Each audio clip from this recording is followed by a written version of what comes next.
السلام علیکم۔ کراچی میں نیا وبائی مرض پھوٹ پڑا، جانوروں میں جلد کا وائرس تیزی سے پھیلنے لگا۔ سندھ میں مویشی منڈیوں پر پابندی عائد، گائے کا گوشت اور دودھ استعمال نہ کرے، ماہرین نے خبردار کر دیا۔ کیا آپ حالات حاضرہ سے آگاہی حاصل کرنا چاہتے ہیں؟ خبر کے پیچھے چھپے اصل حقائق جاننا چاہتے ہیں تو ابھی سبسکرائب کیجئے جلمل پاکستان کو اور ساتھ ہی گھنٹی کے نشان پر کلک کر دیں۔ آپ کو بتاتے چلے کہ سندھ بھر میں گائے، بیل اور بھینسیوں میں جلد کی بیماری لمپی وائرس پھیل جانے سے مویشی بیمار ہو رہے ہیں۔ ماہرین کا کہنا ہے کہ کیٹل پوکس یا لمپی وائرس گائے کو تیزی سے متاثر کر رہا ہے، لہٰذا گائے کا گوشت اور دودھ استعمال نہ کریں۔ اس بیماری میں مبتلا جانوروں کا دودھ اور گوشت انسانی صحت کے لیے بھی خطرہ بن سکتا ہے۔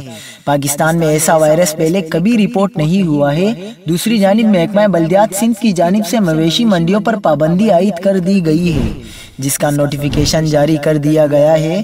یاد رہے کہ اس بیماری نے افریقہ میں تباہی مچا دی تھی، جہاں 80 لاکھ کے قریب جانور متاثر ہوئے تھے۔